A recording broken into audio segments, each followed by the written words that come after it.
أعوذ بالله من الشيطان الرجيم. بسم الله الرحمن الرحيم.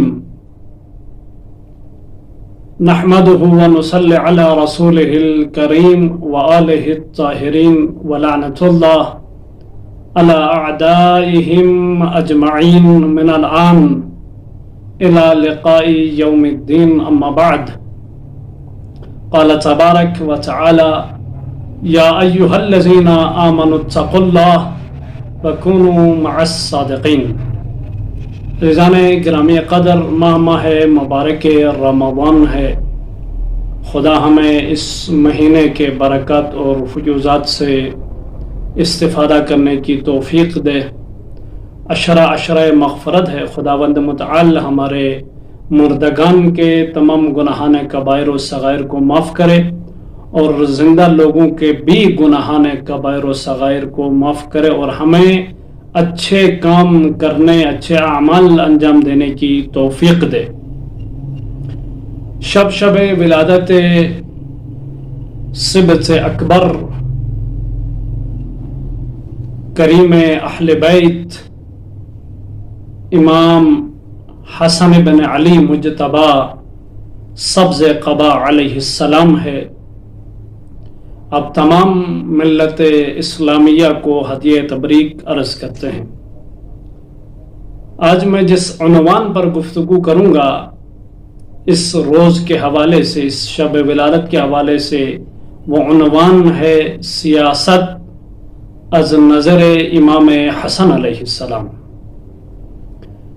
ہماری سوسائٹی میں غالباً لفظ سیاست سنتے ہی ایک منفی معنی ذہن میں لیا جاتا ہے، اور سیاست کا جو معنی اور مفہوم ہمارے معاشرے کے افراد کرتے ہیں وہ ایک منفی معنی ہے، ایک منفی مفہوم مراد لے لیتے ہیں. اگر آج ہمارے معاشرے میں لفظ سیاست بدنام ہے، جیسے کہ بدنام ہے، اگر لفظ سیاست بدنام ہے تو یہ سیاستدانوں کی حق بازیوں کی وجہ سے ہے. سیاسیوں نے جامعہ کے مکر و ہیلے و فریب کی وجہ سے ہے. ان کے جھوٹے وعدوں اور جھوٹے قسموں کی وجہ سے ہے. ان کے ظلم کی وجہ سے ہے. ان کی چلاکیوں کی وجہ سے لفظ سیاست آج ہمارے معاشرے میں بدنام ہوا ہے، اور ہمارے معاشرے کے افراد بالخصوص دیندار لوگ اگر لفظ سیاست سنتے ہیں تو اس سے ایک منفی معنی ذہن میں لے لیتے ہیں. تو یہ لفظ سیاست بدنام ہوا ہے تو سیاستدانوں کی وجہ سے ہوا ہے، وگرنہ لفظ سیاست کوئی برا لفظ نہیں ہے، اور سیاست کوئی برا عمل بھی نہیں ہے. جو عمل سیاست ہے وہ کوئی برا عمل بھی نہیں ہے. ہمارے سارے ائمہ سیاسی تھے، سارے کے سارے ائمہ، جیسے کہ زیارت جامعہ کبیرہ کا جملہ ہے: وہم ساسۃ العباد. ہمارے سارے کے سارے ائمہ سیاسیوں نے جامعہ تھے اور جامعہ ہیں.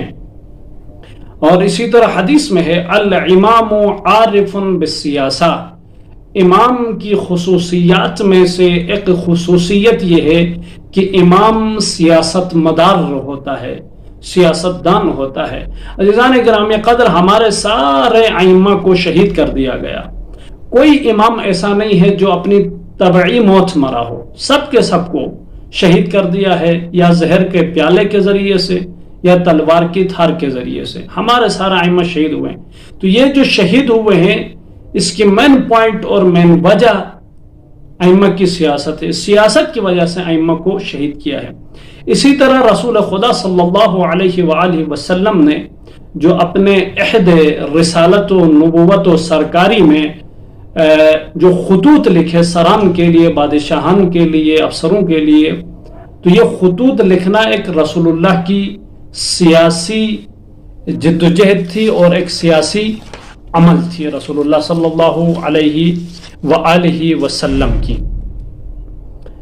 عزیزان گرامی قدر، سیاست ائمہ نے کیا ہے تو سیاست ایک اچھا عمل ہے. اما وہ سیاست جو آج کل ہمارے معاشرے میں ہو رہی ہے اور وہ سیاست جو ہمارے ائمہ علیہم السلام نے کی ہے اس میں بڑا فرق ہے، بہت بڑا فرق ہے۔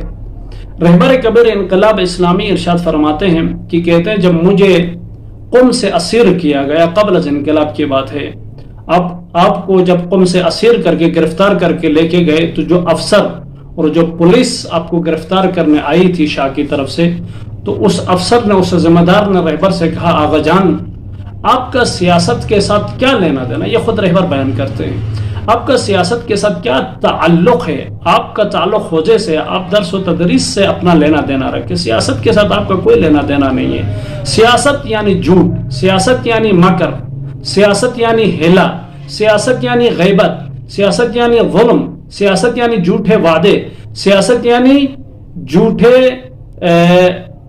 وعدے وعید اور جھوٹی قسمیں۔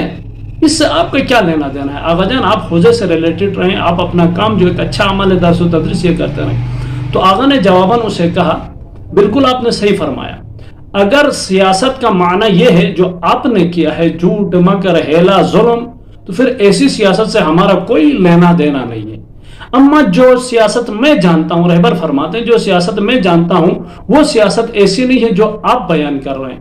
میری سیاست سے مراد سیاست ائمہ ہے، سیاست رسول خدا ہے۔ عزیزان گرامی قدر، امام حسن علیہ السلام سے سوال ہوا یا ابن رسول اللہ بتلاؤ سیاست کیا ہے؟ سئل حسن بن علی عن السیاسہ، امام حسن سے سیاست کے متعلق سوال ہوا تو آپ علیہ السلام نے جواباً ارشاد فرمایا ہی ان ترعی حقوق اللہ، حقوق الاحیاء، حقوق الاموات۔ امام نے فرمایا سیاست یعنی اللہ کے حقوق کی رعایت کرنا، سیاست یعنی احیاء شہریوں کے، زندہ لوگوں کے حقوق کی رعایت کرنا، عوام الناس کے حقوق کی رعایت کرنا، سیاست یعنی مردگان اور اموات کے حقوق کی رعایت کرنا، یہ سیاست ہے از نظر امام حسن علیہ السلام۔ امام نے ہر ایک کی تشریح کی، پھر کہا اما حقوق اللہ، اما حقوق اللہ جن کی ایک سیاستدان کو رعایت کرنی چاہیے وہ حقوق اللہ کیا ہیں؟ فَأَدَاءُ مَا طَلَب وَإِجْتِنَابُ مَا نَهَا، جسے اللہ طلب کرے اسے ادا کرنا اور جس سے اللہ روکے اسے رک جانا۔ اللہ نے کیا طلب کیا ہے؟ واجبات، فروع دین، فروع دین پر عمل پیرا ہونا ایک سیاستدان کا کام ہے۔ اس حساب سے ہم سب سیاسی ہیں، ہم سب کا عمل سیاسی ہے از نظر امام حسن۔ واجبات کو ادا کرنا یعنی فروع دین پر عمل کرنا کیونکہ اللہ نے اسے طلب کیا ہے، اور جسے اللہ نے روکا اسے رک جانا، یعنی اللہ نے کیا کہا ہے؟ غیبت نہ کرو، چغلی نہ کرو، جھوٹ مت کرو، دوسروں کے مال کو مت کھاؤ، بیت المال کو ہڑپ مت کرو، دھوکہ مت دو، جھوٹی قسمیں مت کھاؤ، ظلم مت کرو، یہ ساری چیزیں، ان تمام چیزوں سے اللہ نے منع کیا، ان سے رک جانا۔ یہ رک جانا اور واجبات کو ادا کرنا، طلب ما طلب کو ادا کرنا، یہ ایک سیاستدان کا کام ہے، اور یہ جو عمل ہو رہی ہے ادا کرنا اور رک جانا یہ سیاست ہے۔ اور ایک دیندار سیاستدان جو ہوتا ہے عزیزان گرامی قدر، وہ ہمیشہ حقوق اللہ کی رعایت کرتا ہے۔ آج کل کے ہمارے معاشرے کے سیاستدان دیندار نہیں ہیں، یہی وجہ ہے کہ وہ حقوق اللہ کی رعایت نہیں کرتے ہیں، وہ جگہ جگہ حقوق اللہ کو پامال کرتے ہیں۔ امام خمینی قدس سرہ، آپ نے حقوق اللہ کی رعایت کی ہے بڑے پیمانے پہ، جیسے سلمان رشدی نے جو توہین کی اس کے خلاف آپ نے جو اس کے قتل کا فتویٰ دیا۔ امام علیہ السلام ایک سیاست، ایک مملکت کے رہنما تھے، ایک مملکت کے رہبر تھے آپ امام خمینی قدس سرہ، تو آپ نے یہ جو فتویٰ دیا کہ سلمان رشدی واجب القتل ہے، اس سے پوری ایران میں ایک لرزہ طاری ہو گئی۔ تو اس وقت کا ایک بندہ آیا، میں نام نہیں لینا چاہوں گا، جو واقف ہیں وہ سمجھ جائیں گے، وہاں کوئی بڑا سیاسی شخص آگے کہنے لگا امام آپ نے یہ ایک فتویٰ دے کے بہت بڑی غلطی کر دی۔ کہا کیسی غلطی؟ کہنے لگا کہ اگر آپ اس فتوے کو واپس نہیں لیں گے تو ایران کا بڑا نقصان ہو جائے گا، یعنی ہمارا ہاں کھانا پانی رک جائے گا، تمام ممالک ہمارے مخالف ہو جائیں گے، بالخصوص یورپ ممالک، یورپ کنٹریز، یہ سب ہمارے خلاف ہو جائیں گے، اور ہمارے پاس پیاز اور آلو بھی مشکل سے ملیں گے، اور یہ خریدنا بھی مشکل ہو جائے گا، فوراً آپ اپنے اس فتویٰ کو واپس لے لیجئے۔ تو امام نے کہا آپ یہ جو بیان کر رہے ہیں یہ نقصانات ایران ہے، اور سلمان رشدی نے جو کام کیا ہے وہ نقصان اسلام کا کام کیا ہے، لہٰذا میں اس فتوے کو واپس دوں۔ خمینی کے لیے پہلے اسلام ہے، پھر ایران ہے. تو ایک جو حقوق اللہ کی رعایت کرنے والا ہوگا، ایک سیاستدان واقعی، تو وہ حقوق اللہ کی رعایت کرے گا. رسول اللہ کی توہین سب سے بڑی توہین ہے. جو رسول کی توہین کرے گا وہ اسلام کے دائرے سے خارج ہو جاتا ہے. ایسے میں اسلام کنٹریز کو، مسلمان ممالک کو خاموش رہنا ایک غلط بات ہے. لہٰذا امام خمینی رحمۃ اللہ علیہ نے کہا میرے لیے پہلے اسلام ہے، پھر اس کے بعد ایران ہے، اور یہ حقوق اللہ ہے، اور امام نے حقوق اللہ کی رعایت کر کے دکھائی، اور ہر سیاستدان کو اس طرح کرنا چاہیے. اور دوسری چیز حقوق الاحیاء، زندہ لوگوں کے، شہریوں کے، عوام کے حقوق ہیں. امام حسن نے کہا حقوق الاحیاء، حقوق الناس کی رعایت کرنا یہ سیاست ہے، اور جو کر رہا ہوتا ہے وہ سیاستدان کہلاتا ہے. اب وہ حقوق الاحیاء کیا ہے؟ اما تقوم بواجبک نحو اخوانک ولا تتأخر عن خدمتهم. عزیزان گرامی قدر فرق کرتا ہے. ایک مرتبہ میرے والدین کے کچھ حقوق میرے متعلق ہوتے ہیں، ایک دفعہ میری اولاد کے حقوق ہوتے ہیں، ایک دفعہ میرے بچوں کے حقوق ہوتے ہیں اور گھر والوں کے حقوق ہوتے ہیں. اسی طرح میرے ہمسایوں کے حقوق ہوتے ہیں، میرے رشتہ داروں کے حقوق ہوتے ہیں، ذوی القربا کے حقوق ہوتے ہیں، میرے شہریوں کے حقوق ہیں، میرے مملکت والوں کے حقوق ہیں، میرے ہمسایہ ممالک کے حقوق ہیں. یوں یہ پھیل جاتے ہیں. تو فرق کرتے ہیں. ان تمام حقوق کی رعایت کرنی چاہیے. حقوق الاحیاء، سیاستدان کا کام ہے کہ حقوق الاحیاء کی رعایت کریں، یہ سیاست ہے.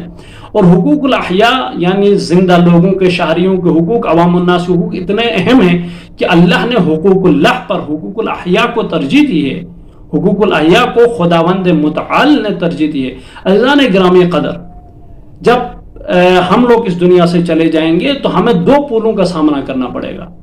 دو پول ہوں گے قیامت میں. ایک پول صراط ہے، ایک پول مرصاد ہے. پول صراط یعنی وہ پول جہاں پر سوال و جواب ہوں گے اور ہر کسی کو اس پول سے گزرنا ہے. اما پول مرصاد وہ پول ہے جہاں پر حقوق الناس کی رعایت نہیں کرنے والوں کو روکا جائے گا. یہ پول مرصاد ایک ایسا پول ہے، وہاں سے یہ قرآن میں بھی آیا ہے، ان ربک لبالمرصاد، قرآن میں آیا ہے. مرصاد یعنی کون سا پول؟ قنطرۃ علی الصراط، ایک پول ہے صراط کے ساتھ، صراط کے پول کے ساتھ.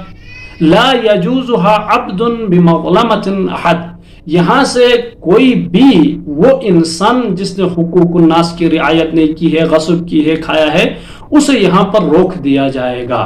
تو حقوق الناس کی رعایت کرنی چاہیے. عزیزان گرامی قدر، سمجھانے کے لیے اس بات کا سہارا لوں، یہ جو قومی خزانہ ہے، یہ جو بیت المال ہے، یہ عوام الناس کی ہیں اور یہ عوام کا حق ہوا کرتا ہے. تو اس بیت المال کو اور اس قومی خزانے کو عوام کی ضروریات پر خرچ کر دیا جائے. عوام کی سڑک کی ضرورت ہے، عوام کے لیے پانی کی ضرورت ہے، بجلی کی مشکلات ہیں، یا بے پناہ مشکلات، بہت ساری مشکلات ہر ممالک میں عوام کی ہیں. ان مشکلات پر خرچ کرنے کے لیے بیت المال ہوا کرتا ہے، قومی خزانہ ہوا کرتا ہے. ایک سیاستدان کو چاہیے کہ اس بیت المال کو اور قومی خزانے کو عوام کی ضروریات پر خرچ کرے، عوام کی مشکلات پر خرچ کرے.